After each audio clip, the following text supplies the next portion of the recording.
5 مجلسیں پڑھیں گے. صلوات پر محمد و آل محمد. ایک دعائے صحت کی اپیل ہے. ہمارے برادر رضا نقوی جن کا کل آپریشن ہوا تھا الحمدللہ کامیاب ہوا ہے, کافی صحت مند ہیں بھی, اور شمع جدی کے لیے جو کافی بیمار ہیں, اللہ والوں کے صدقے میں انہیں صحت کامل عطا ہو. 2 مارچ سنڈے کو برادر علی رضا کے گھر پہ مجلس ہوگی جو کہ ٹھیک 1 بجے شروع ہوگی, اور اس سے مولانا منتظر مہدی صاحب خطاب فرمائیں گے. شب غم سیٹرڈے 1 مارچ کو ہوگا معصوم کی مجلس کے بعد حسینی امام بارگاہ میں, جو کہ ساری رات جاری رہے گا, اور مختلف شہروں سے انجمنیں تشریف لا رہی ہیں, تو کوشش کریں اس پروگرام میں اٹینڈ کریں. اس کے ساتھ ہی میں قبلہ مولانا تہذیب الحسن صاحب سے درخواست کروں گا کہ ذیلی ممبر ہوں. صلوات پر محمد و آل محمد.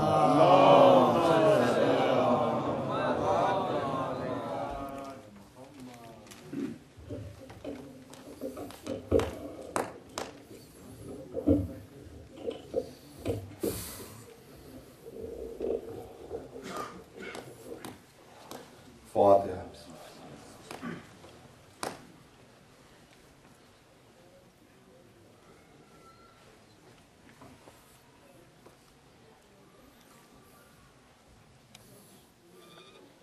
اعوذ باللہ من الشیطان اللعین الرجیم. بسم اللہ الرحمن الرحیم.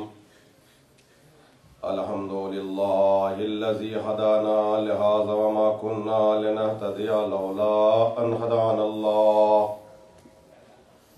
لقد جاءت رسل ربنا بالحق والصلاة والسلام على النبي الرحمة والشفيع الأمة وكاشف الغمة صاحب الوقار والسكينة المدفون بأرض الطيبة المدينة العبد المؤيد والرسل المسدد المصطفى الأمجد ومولانا بالقاسم محمد.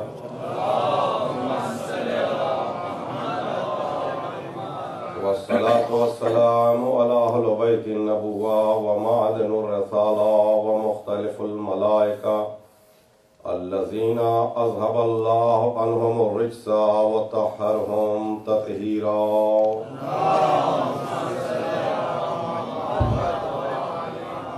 ولعنة الله على أعدائهم وقتلتهم وغاصب حقوقهم ومنكر فضائلهم ومصائبهم أجمعين. اللهم عذبهم عذابا يستغيث منه أهل النار. آمين يا رب العالمين. أعوذ بالله من الشيطان اللعين الرجيم. بسم الله الرحمن الرحيم. والضحى والليل إذا سجى ما ودعك ربك وما قلى وللآخرة خير لك من الأولى ولسوف يؤتيك ربك فترضى. ألم يجدك يتيما فآوى ووجدك ضالا فهدى ووجدك عائلا فأغنى. وأما اليتيم فلا تقهر وأما السائل فلا تنهر وأما بنعمة ربك فحدث.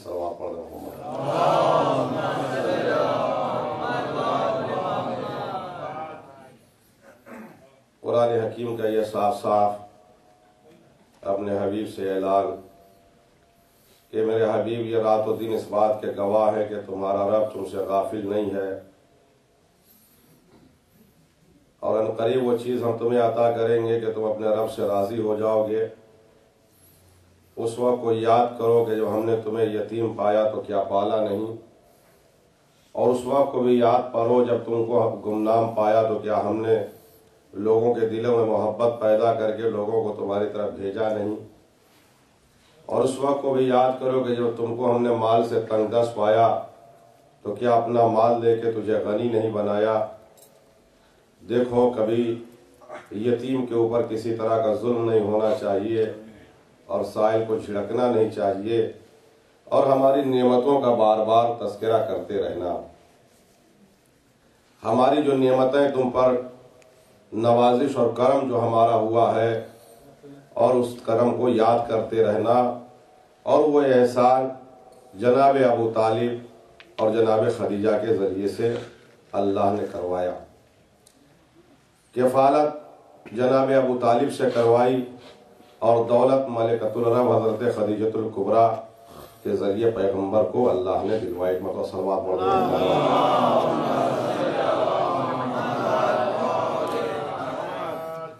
آج میں اپنے موضوع کو بہت ہی سمیٹ دوں کہ آپ بھی دن سے تھکے ہوئے ہیں کہ یہ دنیا منزل امتحان ہے اور اللہ نے ہم آپ سب کو امتحان کے لیے پیدا کیا ہے، مگر اتنا جان لیجئے کہ جو امتحان میں جتنا اچھے نمبر سے کامیاب ہوتا ہے اسے اتنی اچھی پوزیشن ملتی ہے، اسی طرح اللہ سے جو خاص مقرب ہوتے ہیں انہیں ان سب سے زیادہ امتحان دینا پڑتا ہے۔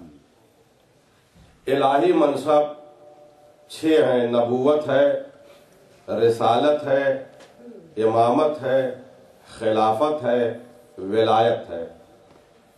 نبوت یہ ایک منصب ہے اور اس پر جو فائز ہوتا ہے اسے نبی کہتے ہیں۔ نبی بنا ہے نبوہ سے، یعنی خبر دینے والے کو نبی کہتے ہیں، اور رسول مسنجر کو کہتے ہیں۔ خلیفہ خلف کے معنی ہوتے ہیں پیچھے آنے والے کے، جو کسی کی جگہ پہ آتا ہے اسے خلیفہ کہتے ہیں۔ امام آگے آگے چلنے والے کو کہتے ہیں۔ ولی اللہ اور رسول کے قانون کو دنیا میں جو چیز نافذ کرتی ہے اس نافذ کرنے والی طاقت کو ولی کہتے ہیں۔ امیر المومنین علی بن ابی طالب کے پاس بیک وقت 3 منصب ہے۔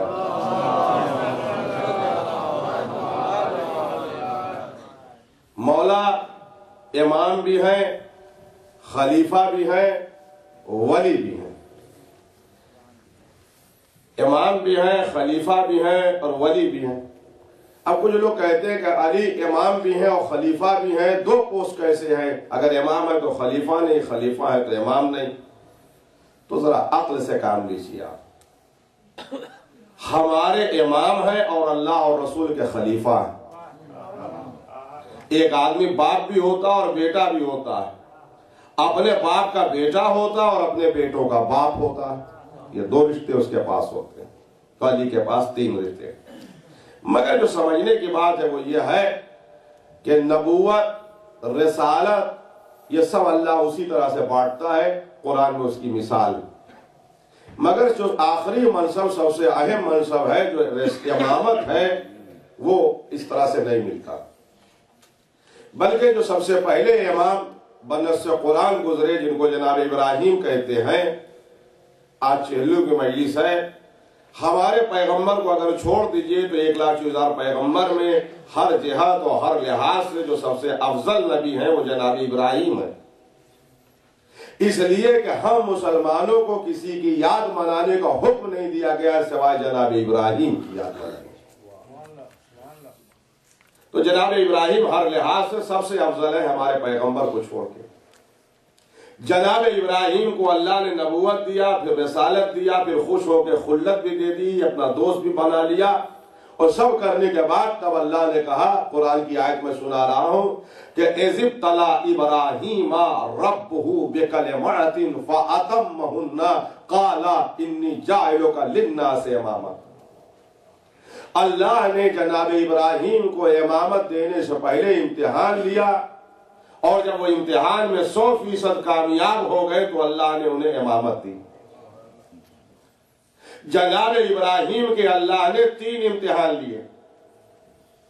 سب سے پہلے مال کے ذریعے لیا، پھر جان کے ذریعے لیا، پھر اولاد کے ذریعے لیا۔ پہلی منزل جو امتحان کی ہوتی ہے وہ مال ہے، مال کے بعد پھر جان ہے، جان کے بعد پھر اولاد۔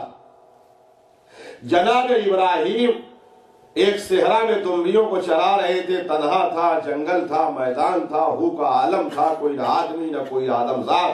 آج بھی چلے جائیے آپ عرب میں تو 500 کلومیٹر کے صحرا دکھائی دیں۔ اور جناب ابراہیم کے زمانے میں تو دنیا بالکل سمٹی ہوئی تھی۔ جناب ابراہیم اپنی تنبیوں کو میدان میں چرا رہے تھے، دھوپ شدت کی تھی، غضب کا عالم، پیاس لگی۔ اتنے میں جناب ابراہیم نے کیا دیکھا کہ پیچھے خوبصورت نوجوان جس کے جیب سے مشک و عنبر کی خوشبو آ رہی ہے، اور اس نے لہجہ داؤدی میں اللہ کی تمجید کرنی شروع کی، اور وہ پڑھنے لگا سبوح قدوس رب الملائکۃ والروح اشہد ان لا الہ الا اللہ۔ جناب ابراہیم جب مڑے تو دیکھا کہ خوبصورت نوجوان اللہ کی تعریف کر رہا. کیا کہہ رہا کہ سبح القدوس رب الملائکۃ والروح اشہد ان لا الہ الا اللہ. جناب ابراہیم نے کہا بھائی تیرے زبان سے میرے پروردگار کی تعریف بڑی اچھی، بڑا اچھا انداز اور بڑا لہجہ اور بڑے اچھے الفاظ، تو ایک مرتبہ اور میرے خدا کی تعریف کر دے تو یہ آدھی دنبیا میں تمہیں دے دوں گا. اس نے پھر اسی طرح ایک مرتبہ تعریف کی. جناب ابراہیم نے آدھی دنبی اس کو دے دی. اب جناب ابراہیم کے پاس آدھی دنبی بچی. جناب ابراہیم نے کہا بھائی نہ جانے کیوں تیرا لہجہ اور تیرا انداز بہت ہمیں پسند آیا، ایک مرتبہ میرے پروردگار کی اور تعریف کر دے تو یہ جو آدھی بچی ہوئی دنبی ہے وہ بھی میں تمہیں دے دوں گا. اس نے پھر اسی لہجے میں کہا سبح القدوس رب الملائکۃ والروح اشہد ان لا الہ الا اللہ. جناب ابراہیم نے وہ آدھی بھی بچی دنبی اس کو دے دی. اب جناب ابراہیم کے پاس مال دنیا میں سے کچھ نہیں. جب سب اس کے پاس چلا گیا جب ابراہیم کہتے ہیں بھائی نہ جانے کیوں تیری زبان سے اللہ کی تعریف مجھے بڑی اچھی لگ رہی، مگر میں کروں کیا کہ میرے پاس مال دنیا میں کچھ بچا نہیں. یہ دنبیاں سب تیرے پاس چلی گئی ہیں، لہذا دنبیوں کو چرانے کے لیے تجھے کوئی غلام چاہیے، نوکر چاہیے، خادم چاہیے. لہذا ایک مرتبہ میرے خدا کی تعریف کر دے تو میں پوری زندگی تیری غلامی کے لیے حاضر، پوری زندگی تیری خدمت کے لیے حاضر. اس نے پھر کہا سبح القدوس رب الملائکۃ والروح اشہد ان لا الہ الا اللہ. جناب ابراہیم اس کے بغل میں جا کے کھڑے ہو گئے. کہنے لگے بھائی میں اپنے وعدے سے پلٹنے والا نہیں ہوں، لے زندگی بھر میں تیری غلامی کے لیے حاضر ہوں. اس نوجوان نے مسکرا کے کہا مبارک ہو ابراہیم، میں کوئی انسان نہیں ہوں بلکہ میں اللہ کا بھیجا ہوا فرشتہ ہوں، میرا نام جبریل ہے. اللہ نے آپ کا امتحان لیا تھا مال کے ذریعے کہ جاؤ دیکھو ابراہیم کی نظر میں اس کا مال اسے زیادہ عزیز ہے کہ میرا نام اسے زیادہ عزیز ہے. مبارک ہو آپ کامیاب ہو گئے امتحان. یہ پہلا درجہ امامت دینے کے لیے مال سے گزرنا پڑا. اب آپ موضوع سمجھ رہے ہوں گے کہ مجھے کہاں تک آنا. جب مال کے امتحان میں کامیاب ہو گئے تو پھر اب جان کے امتحان سے گزرنا پڑا، اس لیے کہ اس سے بڑی منزل جان کی. تو منجنیق میں رکھ کے مشین میں رکھ کے نار نمرودی میں پھینکا گیا. نار نمرودی کیا تھی؟ سالوں سے وہ کنٹلوں لکڑی جمع کر رہا تھا اور وہ جو شعلے بھڑک رہے تھے وہ 6 مہینے پہلے آگ جلا دی گئی. آسمان سے بات کر میں آپ سے پوچھ رہا ہوں کہ ایک آدمی کو جلانے کے لیے 10-20 کنٹل لکڑی کافی ہے؟ یہ سالوں لکڑی جمع کے کر کے وہ 6 مہینے سے کیوں شعلے بھڑکائے جا رہے ہیں؟ اصل میں نمرود ابراہیم کو نہیں جلانا چاہ رہا تھا، عزم ابراہیم کو جلانا چاہ رہا تھا کہ اب ڈر جائیں، اب ڈر جائیں، اب ہماری بیعت کر لے، اب خوف کر لے، اب اعراض کر لے. یہ ہے امامت کا معاملہ. مگر ابراہیم اسی طرح اپنے ارادے میں مضبوط. منجنیق میں رکھ کے پھینکا گیا. اب منجنیق سے نکل چکے ہیں، ہوا میں معلق ہیں اور آگ کی طرف جا رہے ہیں. ایک منطقی بات میں بتاؤں کہ جب پیر زمین چھوڑ دیتا ہے تو دماغ ساتھ چھوڑ دیتا ہے. مگر اس عالم میں جبریل آگے پوچھ رہا مدد کی ضرورت ہے. تو جناب ابراہیم نے کہا کیا؟ کہا جبریل جس سے ہے وہ بہتر جانتا ہے، مگر آج میری مجبوری یہ ہے کہ میں تو دعا بھی نہیں کر سکتا. آج میں اپنے خدا سے یہ بھی نہیں کہہ سکتا کہ مجھے بچا لے، نہ یہی کہہ سکتا کہ جلا لے. اس لیے کہ آج مجھے اپنے بارے میں خدا کا فیصلہ نہیں معلوم ہے کہ خدا نے ہمارے لیے کیا طے کیا، خدا کیا چاہتا ہے ہمارے امتحان میں. اگر جلانے کا ارادہ ہے اور میں دعا کروں کہ بچا لے تو یہ خدا کے مرضی کے خلاف ہوگا، اور اگر بچانے کا ارادہ میں کہوں جلا دے تو یہ خدا کے مرضی کے خلاف. لہذا ابراہیم نے آواز دی پروردگار تیرا خلیل تیری بارگاہ میں حاضر ہے، جو تیرا فیصلہ ہے اس پر راضی ہے. جلانا چاہتا تو جلا دے، بچانا چاہتا ہے تو بچا لے. اللہ نے آواز دی ابراہیم مبارک ہو تم امتحان میں کامیاب ہو گئے، اس لیے کہ تم نے اپنے نفس کو اور اپنی جان کو خدا کے حوالے کر. اب جب اس امتحان میں کامیاب ہو گئے، میں بڑی جلدی جلدی اپنی بات کہہ رہا ہوں، تو اب آخری سٹیج آیا اولاد. اس لیے کہ جان بچانے کے لیے لوگ مال خرچ کر دیتے ہیں، اولاد کو بچانے کے لیے اپنی جان آگے کر دیتے ہیں. اب پھر میں قرآن سنا رہا ہوں. یہ نہ سوچئے کہ جناب ابراہیم نے ایک دن خواب دیکھا تھا. استمرار کا صیغہ ہے، کم سے کم 3 یا زیادہ 7 راتوں تک مسلسل جناب ابراہیم نے خواب دیکھا. جو قرآن کی لفظ ہیں وہ استمرار کا صیغہ. جناب ابراہیم اسماعیل سے کہہ رہے ہیں کہ میرے لال میں کئی راتوں سے مسلسل خواب دیکھ رہا ہوں کہ میں تمہیں ذبح کر رہا ہوں. بتاؤ تمہاری مرضی کیا ہے. دیکھیں لفظیں ہیں قرآن کی، میں ترجمہ کر رہا ہوں. میں مسلسل خواب دیکھ رہا ہوں کہ میں تمہیں ذبح کر رہا ہوں، تم بتاؤ کہ تمہاری مرضی کیا ہے. تو جناب اسماعیل کہتے ہیں کہ افعل بما تؤمر، آپ اس حکم کو کریے جس کا حکم آپ کو دیا گیا ہے، وہ کام کریے جس کا حکم دیا گیا. میں آپ سے پوچھ رہا ہوں وزن کس کی بات میں زیادہ ہے؟ نہیں توجہ کیا نہیں. ابراہیم کہہ رہے ہیں کہ خواب ہے، اسماعیل کہہ رہے ہیں افعل بما تؤمر، کریے وہ جس کو آپ کا حکم ملا. یعنی اسماعیل یہ بتانا چاہتے ہیں کہ نبی کا خواب خواب نہیں ہوتا، حکم پروردگار ہوتا. ابراہیم کی عمر 128 سال ہے، اسماعیل کی عمر صرف 8 سال. لے چلیے مینا کے میدان میں ذبح کر دیجئے. یہ بچے کو بتا کیوں رہے ہیں آپ؟ ابراہیم آواز دیں گے ذبح کر دوں، مگر باغ کا مورخ کہے گا بچہ تھا ذبح ہو گیا، نہیں معلوم تھا. اگر معلوم رہتا تو چھری کے دھار کے نیچے سے نکل جاتا. لہذا ابراہیم نے آواز دی کہ تاریخ میں جذبہ ابراہیم کو دنیا کو معلوم ہوتا، مگر حوصلہ اسماعیل دنیا کو نہ معلوم ہوتا. لہذا ہمارے گھر کا بچہ ہے مگر بتا کے لے کے چل رہے ہیں. اب بات سمجھے کہ کربلا میں نہیں، حسین نے مدینے سے چھوٹے چھوٹے بچوں کو بتا دیا تھا کہ شہادت کے لیے جا رہے ہیں، شہادت کے لیے جا رہے ہیں. کیوں؟ اس لیے کہ دنیا کے سامنے یہ آ جائے کہ جو جذبہ 57 سالہ حسین کا ہے وہی 6 مہینے کا ہے اصغر کا بھی وہی جذبہ. صلوات پڑھتے محمد و آلہ محمد. تو کیا کہا؟ افعل بما تؤمر. بس میں سمیٹ رہا ہوں بات کو، جس بات کا حکم دیا گیا وہ کام کر دیجیے. یہ کیا کہہ رہے ہیں؟ حکم پروردگار ہے. چلیے ابراہیم کہہ رہے خواب، اسماعیل کیا کہہ رہے ہیں کہ حکم پروردگار. قرآن کیا کہہ رہا ہے؟ نبی کا خواب اللہ کا حکم ہوتا ہے. بس یہ ایک نقطہ سنیں آپ، بات کو میں آگے بڑھا دوں. اگر ابراہیم اپنے خواب پر عمل نہ کرتے تو نبوت چلی جاتی. نہیں ذرا میرے ساتھ بول دیں آپ کہ اگر نبی ابراہیم اپنے خواب پر عمل نہ کرتے تو نبوت چلی جاتی. اس لیے کہ نبی کا خواب خواب نہیں ہوتا ہے، حکم پروردگار ہوتا ہے. نبی اگر اپنے خواب پر عمل نہ کرے تو نبوت چلی جائے. ہم نے رات میں خواب دیکھا کہ اپنی بیوی کو ذبح کر رہے ہیں. 3 بجے آنکھ کھلی، چھری لے کے گلا کاٹ دیا ہم نے بیوی کا، اور تڑپنے لگی بستر پہ. تو کیا ہوگا؟ کہا پولیس آئے گی، گرفتار ہوں گے، 302 کے مجرم ہوں گے، جیل جائیں گے، دنیا بھی خراب ہوگی اور آخرت میں بھی جہنم میں جائیں گے. کسی صاحب نے خواب دیکھا کہ ہم اپنے بھائی کو ذبح کر رہے ہیں، انہوں نے گلا کاٹ دیا، تو کیا ہوگا؟ کہا قاتل کہلائیں گے، جیل جائیں گے، آخرت میں جہنم میں جائیں گے. کسی نے خواب دیکھا کہ ہم اپنے دوست کو ذبح کر رہے ہیں، اس نے ذبح کر دیا، تو کیا ہوگا؟ کہا جیل جائیے گا، قاتل بنیے گا، آخرت بھی خراب، دنیا بھی خراب. میرا پیغام آپ تک نہیں پہنچا کہ میں کیا کہنا چاہ رہا ہوں. اب آپ عدالت کے سامنے کہتے رہیے کہ صاحب ہم نے خواب دیکھا تھا اور ہم نے اپنے دوست کا گردن کاٹ دی، ہم نے خواب دیکھا تھا اپنے بھائی کی گردن کاٹ دی، ہم نے خواب دیکھا تھا اپنی بیوی کی گردن کاٹ دی. تو عدالت ہنس کے کہے کہ تم پاگل ہو گئے ہو کہ تم نے اپنے خواب پر عمل کر کے اپنی بیوی کی جان لے لی، تم نے اپنے خواب پر عمل کر کے اپنے بھائی کی جان لے لی، تم نے اپنے خواب پر عمل کر کے اپنے دوست پہ جان لے لی. آپ کہاں سو رہے ہیں؟ میں کیا کہہ رہا ہوں؟ اگر ہم اپنے خواب پر عمل کر لیں تو قاتل کہلائے، نبی نہ عمل کرے تو نبوت چلی جائے. میرا پیغام آج تک نہیں پہنچا کہ اگر ہم اپنے خواب پر عمل کر لیں تو قاتل کہلائے، نبی اپنے خواب پر عمل نہ کرے تو نبوت چلی جائے. اے مسلمانوں شرم اور حیا کرو. جب تمہارا خواب نبی کے خواب کے برابر نہیں تو تمہاری ذات نبی کے ذات کے برابر ہے. صلوات محمد و آل محمد.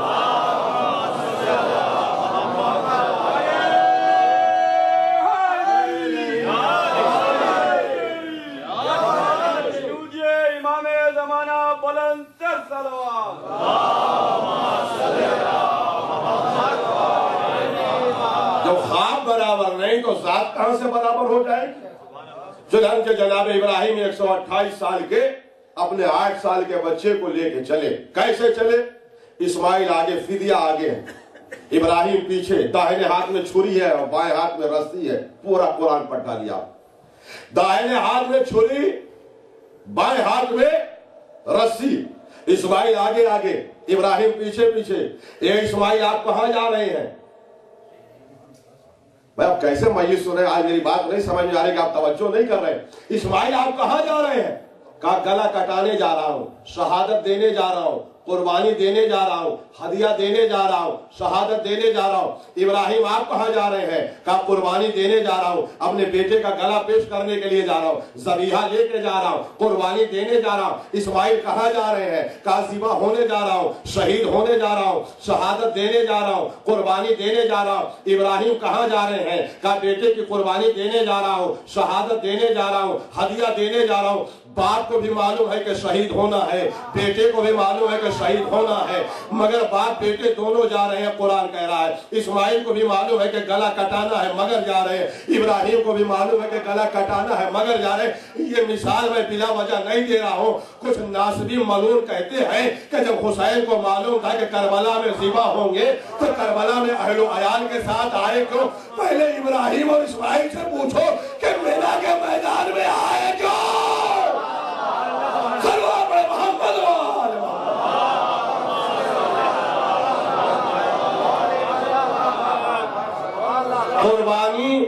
قربانی بچنے کا نام نہیں ہے، قربانی قبول ہونے کا نام ہے۔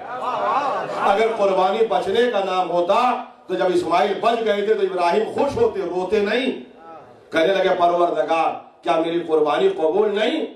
تو اللہ نے آواز دی نہیں، قربانی تو قبول ہو گئی، ہماری پالیسی بدل گئی۔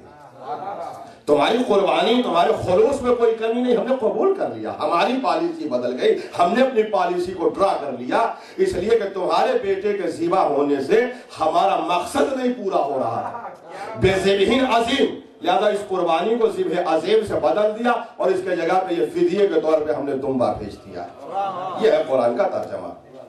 تو اللہ نے آواز دی جاؤ ابراہیم، اب ہم نے تمہیں امامت دے دی۔ تو قرآن نے کیا کہا؟ انی جاعلک للناس اماما، ابراہیم ہم نے آپ کو صرف انسانوں کا امام بنایا۔ تو جو ایک بیٹے کی قربانی دیتا ہے وہ جزوی امام بنتا ہے، جو پورے کنبے کی قربانی دیتا ہے وہ کائنات کا کلی امام بنتا ہے۔ نہیں، یہ سلسلے کے میری آخری مجلس ہے، دعائیں دے دیجئے گا، مثال میں دے رہا ہوں تاکہ ساری باتیں ذہنوں میں موجود رہیں۔ اس دنیا سے پہلے اس دنیا کو سمجھ لیجئے، یہاں سے وہاں کی باتیں سمجھ لیجئے۔ مثال اس دنیا مثال اسی لیے دی جاتی ہے مثال کہ مثال کے ذریعے سے آخرت کو اور حقیقت کو سمجھ لیجئے۔ کہ امتحان ہے کیا؟ امتحان ہے کیا؟ ہم سب امتحان سے، جو پڑھے لکھے لوگ ہیں وہ سب امتحان سے گزرے۔ ماں باپ 365 دن پڑھائیں کوئی جرم نہیں، استاد 365 دن پڑھائے اور بتائے کوئی جرم نہیں، ٹیوشن پڑھانے والا 20 سال کا گیس پیپر حل کرائے کوئی جرم نہیں، مگر وہی جب 3-4 گھنٹے کے لیے ہم امتحان ہال میں بیٹھ جائیں تو اس وقت اگر استاد دور سے نقل کرائے تو قانوناً بھی جرم ہے اور شرعاً بھی جرم ہے۔ ماں باپ اس وقت نقل کرائیں تو یہ قانوناً بھی جرم ہے اور شرعاً بھی جرم ہے۔ ٹیوشن پڑھانے والا اس وقت اگر گیس پیپر بتانے لگے تو قانوناً بھی جرم ہے اور شرعاً بھی جرم ہے۔ نہیں توجہ کریں، اس وقت استاد جتنا سخت ہو یہ عین عدل ہے، ماں باپ جتنے زیادہ سخت ہو جائے وہ عین عدل ہے، ٹیچر جتنا زیادہ سخت ہو جائے امتحان حال میں اتنا ہی عدل ہے۔ نہیں، میں کیا کہہ رہا ہوں ذرا سمجھیے کہ اس وقت اگر ٹیچر نقل کرانے لگے تو شرعاً بھی جرم ہے، قانوناً بھی جرم ہے، ماں باپ نقل کرانے لگے تو شرعاً بھی جرم ہے، قانوناً بھی جرم ہے، اس لیے کہ اس وقت نہ ماں باپ کو زیب دیتا ہے کہ وہ نقل کرائیں، نہ بچے کو زیب دیتا ہے کہ وہ سوال کا جواب پوچھے، نہ استاد کو زیب دیتا ہے کہ وہ بچے کو نقل کرائے، نہ بچے کو زیب دیتا ہے کہ وہ استاد سے پوچھے۔ یہ مثالیں میں بلا وجہ نہیں دے رہا ہوں۔ آج کچھ لوگ ہم پر اعتراض کرتے ہیں کہ یہ علی علی کا نعرہ کیا لگا رہے ہو، علی علی کا نعرہ کیا لگا رہے ہو؟ ارے جب علی نے کربلا کے میدان میں 80 کلومیٹر دور نجف سے حسین کی مدد نہیں کی تو اتنی دور تمہاری کیا مدد کریں گے؟ ایک بھائی عقل کے اندھو پالیسی سمجھو، حسین کربلا میں منزل امتحان میں تھے، امتحان میں مدد نہیں کی جاتی، طالب علم کی لیاقت دیکھی جاتی ہے۔ چلو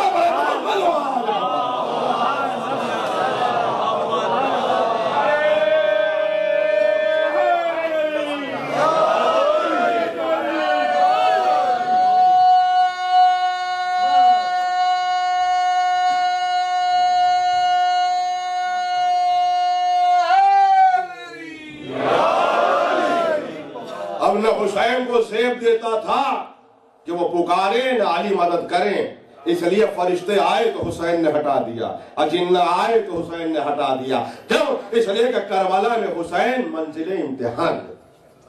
اب اس سے بڑی بات میں کہہ رہا ہوں، اس سے بڑی بات کہہ رہا ہوں، یہ فضائل کا آخری جملہ ہے، اس سے بڑی بات، مگر یہ صرف پڑھے لکھے افراد کے لیے جو امتحان حال میں بیٹھتے ہیں وہ اس پالیسی کو سمجھیں گے، جنہوں نے کبھی امتحان دیا ہی نہیں، کاپی کتاب لیا نہیں، وہ کیا سمجھیں؟ سنیے، امتحان حال میں جو استاد روز پڑھائے اور روز محبت و شفقت کرے، امتحان حال میں جتنا سخت ہو جائے یہ عین عدل ہے۔ ماں باپ جو اتنے نرم ہیں، امتحان حال میں جتنے زیادہ سخت ہو جائیں یہ عین عدل ہے۔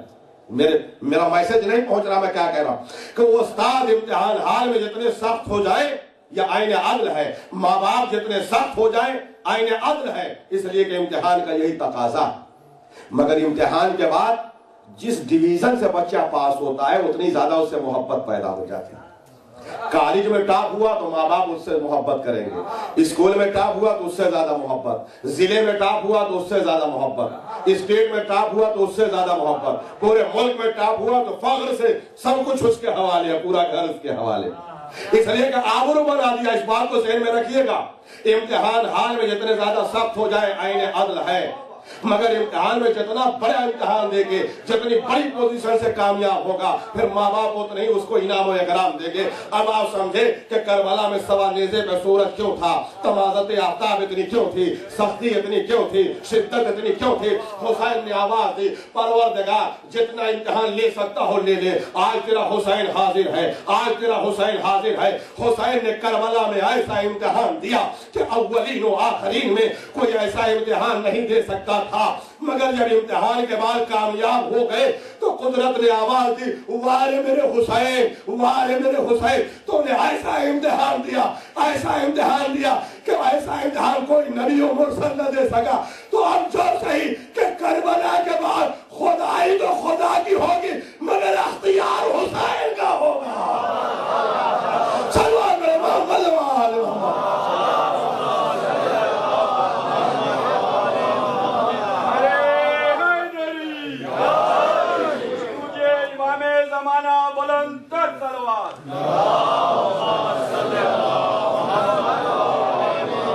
یہ آپ کو بڑا ہلکا لگ رہا ہے کہ آنسوؤں سے جنت کیسے ملے گی، مایوسوں سے جنت کیسے ملے گی، تبرکات سے جنت کیسے ملے گی، حسین کی محبت اور اہل بیت کی محبت سے جنت کیسے ملے گی؟ حسین نے ایسا امتحان دے دیا کہ اس کے بعد قدرت نے آواز دی کہ جنت ہماری ہوگی مالک تم ہوگے، کوثر ہمارا ہوگا مالک تم ہوگے، صراط ہماری ہوگی مالک تم ہوگے، کائنات ہماری ہوگی حکومت تمہاری ہوگی۔ اب سب جیسے آپ خوش ہو کے سب کچھ حوالے کرتے ہیں، اس لیے کہ حسین نے ایسا امتحان دیا کہ ایسا امتحان کیا۔ تو اللہ نے سب کے امتحان لیے مگر امتحان کے درجے، اسی طرح سے اللہ نے اہل بیت کے پورے خاندان کا امتحان لیا ہے، اور جتنا سخت امتحان اس خاندان نے دیا ہے کسی خاندان نے نہیں دیا ہے۔ یہ کربلا میں 21 اولادیں جناب ابو طالب کی کام آئیں۔ یہ جو 18 بنی ہاشم کہے جاتے ہیں یہ ابو طالب کے بیٹے ہیں۔ کربلا میں 6 بیٹے امیر المومنین کے شہید ہوئے ہیں، امام حسین کو لے کے 6 بیٹے امیر المومنین کے شہید ہوئے، 5 پوتے امیر المومنین کے شہید ہوئے ہیں، یعنی 6 5 11 اولاد علی کی شہید ہوئی ہے۔ کربلا میں جناب مسلم کو بھی لے لیجئے اس لیے کہ وہ پاٹ ہے، تو 3 بیٹے جناب عقیل کے کربلا میں شہید ہوئے ہیں، جناب مسلم کوفے میں، اور 2 بیٹے کربلا میں شہید ہوئے، اور 5 پوتے جناب عقیل کے کربلا میں شہید ہوئے ہیں۔ تو 8 اولاد جناب عقیل کی اس طرح سے کربلا میں شہید ہوئی،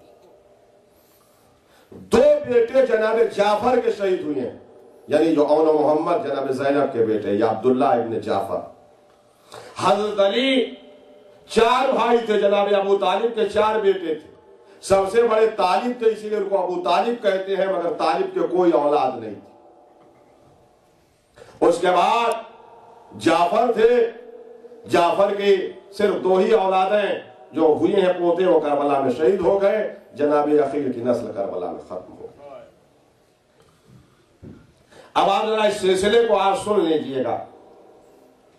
رسول اللہ کے بعد جناب عبداللہ، جو میں نے موضوع کہا تھا وہ میں اب سنا رہا ہوں آپ کو، جناب عبداللہ اور جناب ابو طالب یہ دونوں سگے بھائی بھائیوں تھے کہ باپ کی طرف سے بھی سگے تھے اور ماں کی طرف سے بھی، اور جو 8 بھائی تھے ان کی مائیں الگ تھیں، مگر ابو طالب اور جناب عبداللہ کی ماں بھی ایک تھی اور باپ بھی ایک تھے۔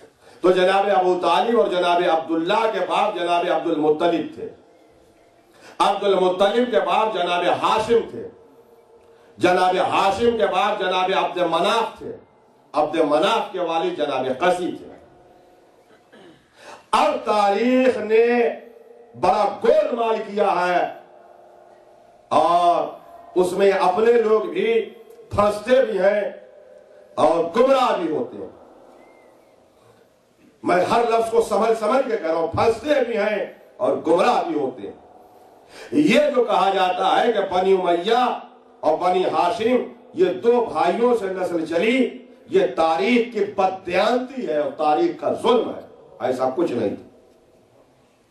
یہ عبد الشمس جو تھا، یہ تاریخ سے ثابت ہے کہ عبد الشمس لاولد تھا، عبد الشمس کے کوئی بیٹا نہیں تھا، لہذا اس نے امیہ کو گود لیا تھا، اور امیہ کڑنجی آنکھیں تھی، منہ پہ چیچک کا داغ تھا اور بستہ قد تھا، لہذا جب یہ گود لے لیا اور یہ پہنچا اور اس نے ہاشم کے روب و دبدبے کو دیکھا تو یہ ہاشم سے جلنے لگا، اس لیے کہ ہمیشہ لوگ کمال کے دشمن ہوتے ہیں اور کمال سے بغض و حسد کرتے ہیں، مگر امیہ کے بھی اولاد نہیں ہوئی، لہذا اس نے زکوان کو گود لے لیا،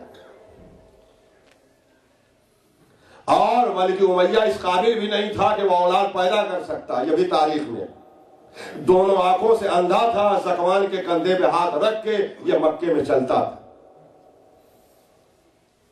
پھر امیہ کا بیٹا حرب پیدا ہوا اور حرب کے بیٹے ابو سفیان پیدا ہوئے اور پھر اس کے بعد یہ نسل چلی۔ ان کا ہاشم سے کسی طرح کا کوئی سروکار نہیں تھا، کوئی خونی رشتہ نہیں تھا، اس بات کو ہمارے نوجوان جان لیں اور اپنے دل و دماغ میں بیٹھا لیں، تاریخ سے کہیں ثابت نہیں۔